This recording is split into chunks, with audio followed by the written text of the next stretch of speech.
Hi everybody, this is Dr. James Reade, and I'm a chiropractic physician. I also utilize functional medicine. Now, a lot of people have, asked the question, exactly what is Hashimoto's thyroiditis?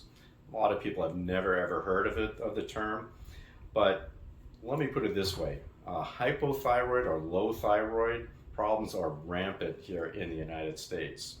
And as a matter of fact, hypothyroid medication such as levothyroxine is probably in the top 3 most prescribed medications here in the United States. So we do know that hypothyroid issues are rampant, but particularly here in the United States. And so how does this all tie into Hashimoto's? And of course, most people have never ever heard of that. Most of your physicians usually will not bring this up, but surprise, but 70 to 90% of hypothyroid, so low thyroid problems here in the United States, are actually Hashimoto's thyroiditis. So what is Hashimoto's thyroiditis? Why is that classification different from hypothyroid? How come I never heard of this before? Well, Hashimoto's thyroiditis usually does result in hypothyroid problems or low thyroid problems, and it is actually an autoimmune disease. And what is an autoimmune disease? This is where your own immune system will attack specific tissues of your body. In this case, with Hashimoto's, it does affect the thyroid gland. So just want to point out that 70 to 90% of all your hypothyroid problems are an autoimmune issue, and they should be treated and identified as such. All right, so what are some of the symptoms of hypothyroidism? I'm sure that most of you that are watching this probably are already familiar with some of them, but I'll go through some of them, and remember that if you have Hashimoto's, these are identical symptoms to hypothyroidism, because again, your immune system is attacking and destroying your thyroid gland and resulting in lower thyroid performance. So some of the main symptoms would be like fatigue, for example, weight gain, increased sensitivity to cold, dry skin, brittle hair, thinning hair, muscle weakness. It could be hoarseness in your voice. Elevated cholesterol is oftentimes overlooked, and low thyroid function can result in elevated cholesterol levels. You can have muscle aches, tenderness and stiffness throughout your joints, even swelling in the joints. So, being a chiropractor, we have to be alert to some of these issues as well. You may have heavier than normal or irregular menstrual cycles.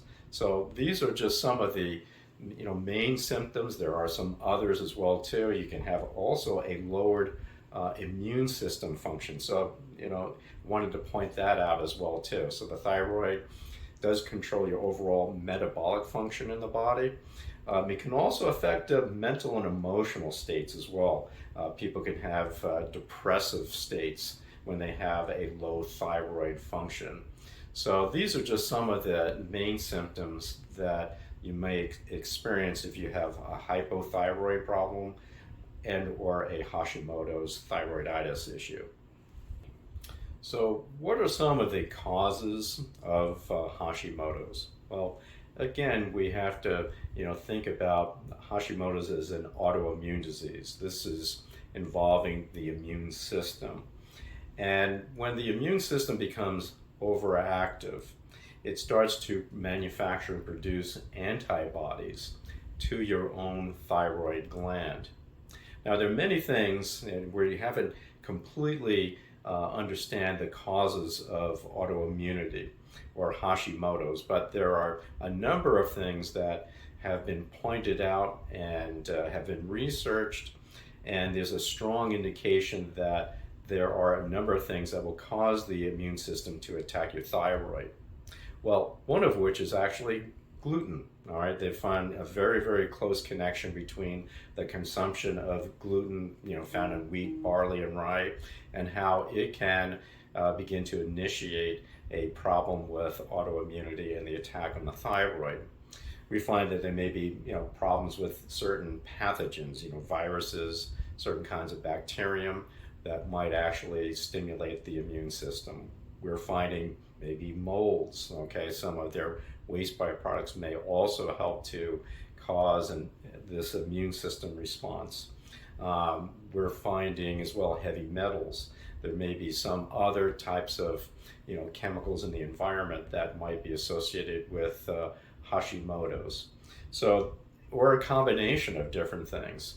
And so this is what makes it a little bit more difficult. There's not a singular source that will stimulate the immune system. But again, we have to begin to think in terms of immune system overstimulation or imbalance. So anything that's involved with causing this inflammatory process to take place needs to be actually evaluated. And in each patient, it might be slightly different. So there's not one singular cause. And as I said just a moment ago, it can be a combination of things that might result in a thyroid problem. So the next question is, how do I know if I actually have Hashimoto's thyroid problems? Well, again, 70 to 90% of all hypothyroid problems are Hashimoto's. Now, most physicians will simply go ahead when they run a thyroid panel and try to evaluate your thyroid, they only run a TSH. You're going to miss so many different thyroid problems by just doing that alone. And you certainly are not evaluating your immune system to see if it is actually attacking your thyroid gland. So we do a complete panel here at my office. That includes the TSH, the T3, T4. We also do a reverse T3. And we look at the free and total amounts of these different thyroid hormones. Now, we also go ahead to see if there's the autoimmune component or immune system involvement that is attacking your thyroid. We'll also run 2 antibodies. One is thyroglobulin antibody, and thyroglobulin is the main protein found in your thyroid that encases your thyroid hormones. The next one would be TPO, that's called thyroxine peroxidase. And this is one of the main enzymes that is involved with the production of your thyroid hormones. So running those 2 to see if there are antibodies, which would indicate an active functioning of the immune system, and whether it's attacking some different parts of your thyroid, are crucial in making that particular distinction. And of course, when you're dealing with a Hashimoto's thyroiditis that can result in hypothyroidism, you want to go ahead and try to take a look at some of the underlying causes of why this immune system is attacking your thyroid.